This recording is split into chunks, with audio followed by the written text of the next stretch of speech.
அட போடா புறம்போக்கு, நீ தாண்டா அந்த இடத்துல இருந்து நல்ல தைரியமான ஆம்பளையா இருந்திருந்தா இவன் என்ன பண்ணிருக்கணும்? இவன் வந்து அங்க இருந்து 41 பேரை சாவடிச்சால இந்த விஜய். இவன் வந்து என்ன பண்ணிருக்கணும்? அந்த இடத்துல நின்னு தைரியமா ஒரு ஆம்பளையா நின்னு அந்த 41 பேரையும் அவன் வந்து விசாரிச்சிருக்கணும். அத விட்டுட்டு ஒரு பேக பொட்டச்சிட்டு தூக்கின்னு திருச்சிக்கு ஓடியாந்துட்டானே ஏர்போர்ட்டுக்கு.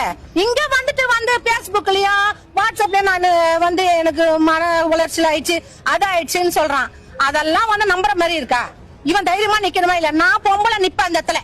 41 பேர் செத்துட்டாங்கல்ல, அந்த இடத்துல நான் நின்னு தூக்கி இருப்பேன். இவனால முடிஞ்சுதா?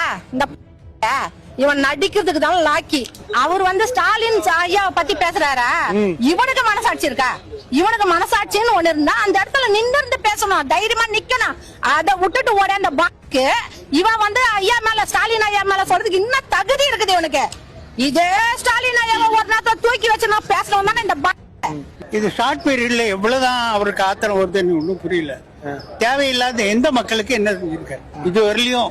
இதை சாதிச்சிருக்கேன் அல்ல இந்த மக்களுக்காக இதை செஞ்சேன் அப்படின்னு சொல்லி இது வரலையும் ஒரு புள்ளி வரைக்கும் சொல்ல முடியுமா?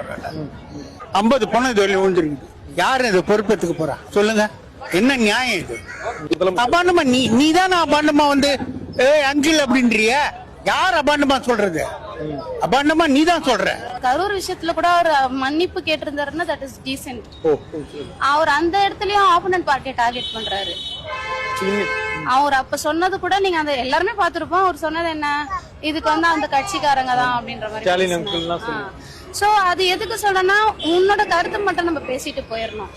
அண்ட் சபை நாகரிகம்னு ஒண்ணு இருக்கு. அவர் வந்து அவரும் பெரிய ஆளு, நீங்களும் பெரிய ஆளுங்க தான். சோ நீங்க வந்து அந்த இடத்துல குழந்தை பசங்க மாதிரி ஸ்கூல் பசங்க மாதிரி பேசுற மாதிரி இருக்கு. ஒரு ஸ்டேஜ்ல சண்டை போட்டா எப்படி இருக்கும் நம்மளுக்கு, அந்த மாதிரி ஒரு ஃபீல். இப்பயும் சொல்ற பதிவு பண்ற வார்த்தைன்னா ரசிகரா நான் ரொம்ப ரசிக்கிறேன். அது வந்து நடிக்கத்துல. நீங்க பாலிடிக்ஸ்க்கு வந்துட்டீங்கன்னா ஐ திங்க் உங்களுக்கு இன்னும் வந்து ஃபீல்ட் எக்ஸ்பீரியன்ஸ் தேவை. நீங்க வந்து இப்ப இந்த அழுத்தம் திருத்தமா சில வார்த்தைகளை பொலிட்டிஷியன் பேசிட்டாங்க. மனசாட்சி இல்ல சார் உங்களுக்கு, ஏமால அபாண்டமா பழிய போட்டீங்கன்ற. ஓகே ஃபைன், அதை நீங்க ப்ரூவ் பண்ணுங்க. அவ்வளவுதான் சொல்லுவேன். நீங்க ப்ரூவ் பண்ணுங்க. அவரு பழி போட்டாருன்னா அது அவர் ஃபேஸ் பண்ணிக்கிட்டு, அவருக்கு மனசாட்சி இல்லைன்னா அவர் ஃபேஸ் பண்ணிப்பாரு.